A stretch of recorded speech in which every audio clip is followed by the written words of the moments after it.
ഞാൻ ഇന്നിപ്പോൾ ഒരു 7:45 ആ ടൈം ആയി കാണും. ഞാൻ KSRTCയുടെ അവിടെ വണ്ടി നിർത്തിയേക്കുമായിരുന്നു. അപ്പോൾ ഒരു KSRTC വന്നു, കയറാൻ വന്നു. ഞാൻ വണ്ടി പാർക്ക് ചെയ്തിട്ട് ഇറങ്ങിയിട്ടില്ല, വണ്ടിയിൽ തന്നെയായിരുന്നു. ആള് എന്നോട് പറഞ്ഞു വണ്ടി മാറ്റാൻ പറഞ്ഞു. പക്ഷേ എനിക്ക് വണ്ടി കീ ഒന്ന് ഓണാക്കാനുള്ള ടൈം തന്നില്ല. അതിന് മുന്നേ ആൾ ബാക്കിലൂടെ വണ്ടി എടുത്ത് എൻ്റെ വണ്ടി ഇടിച്ച്, ഞാൻ ബൈക്കിലായിരുന്നു, ബൈക്ക് ഇടിച്ച് തള്ളി നീക്കി. അപ്പോൾ ഞാൻ ചോദിച്ചു വണ്ടി എടുക്കാൻ ടൈം തരാൻ പറഞ്ഞു. അത് കേട്ടില്ല, ഒന്നോടെ ഇടിച്ച് കയറി. എന്നിട്ട് ആൾ പോയത്, ആൾ എന്നൊരു ചീത്ത പറഞ്ഞിട്ട് കയറി പോയത് വണ്ടി എടുത്തിട്ട്. അപ്പോൾ ഞാൻ വണ്ടി ഇവിടെ മാറ്റി വെച്ചു. ആളോട് ചെന്ന് ചോദിക്കാൻ നിന്നപ്പോൾ ബാക്കി ഡ്രൈവർമാരും എല്ലാവരും അവിടെ ഉണ്ടായിരുന്നു. ഇയാൾ എന്നെ ഒന്നും ചോദിക്കേണ്ട, നീ പോ, ഇവിടെ നിൽക്കണ്ട, ശരിയാവില്ലെന്ന് പറഞ്ഞു.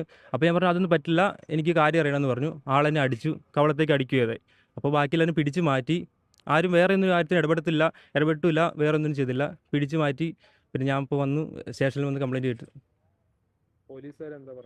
പോലീസുകാർ കംപ്ലയിൻറ്റ് എഴുതി കൊടുത്തു. വിഷ്വൽ എൻ്റെ വീഡിയോ ഉണ്ട്, ആളെന്നെ മർദ്ദിക്കുന്ന വീഡിയോ ഉണ്ട്. പിന്നെ ബൈക്കിന് ഇപ്പോൾ കേടുപാട് പറ്റിയിട്ടുണ്ട് ബാക്ക് സൈഡിലായിട്ട്, അതിൻ്റെ വീഡിയോ ഉണ്ട്. ബസ്സിൻ്റെ നമ്പർ, ആ നമ്പറെല്ലാം വീഡിയോ ഉണ്ട്. അപ്പോൾ പോലീസ് സ്റ്റേഷനിൽ കാണിച്ചു കൊടുത്തിട്ടുണ്ടല്ല. ആ സമയത്ത് KSRTCന്റെ ഉദ്യോഗസ്ഥർ അവരാരും ഇടപെട്ടൊന്നുമില്ല? ആരും ഇടപെട്ടില്ല. അവിടെ എനിക്ക് തോന്നുന്നു ആൾക്കാരുണ്ടായിരുന്നു, പിന്നെ KSRTC ഡ്രൈവർമാരുണ്ടായിരുന്നു, കണ്ടക്ടർമാർ വേറെ വണ്ടിയിലുണ്ടായിരുന്നു. അപ്പോൾ പിടിച്ചു മാറ്റാൻ നിന്നു, അല്ലാണ്ട് വേറെ ഒന്നും ഇടപെടുന്നില്ല. നീ പോകുമെന്ന് പറഞ്ഞ് എല്ലാവരും എന്നോട് പോകാൻ പറഞ്ഞ് തന്നെ വിടുക ചെയ്ത്. വേറെ എന്നെ സപ്പോർട്ട് ചെയ്തിട്ട് ആരും അതിന് നിന്നിട്ടൊന്നുമില്ല.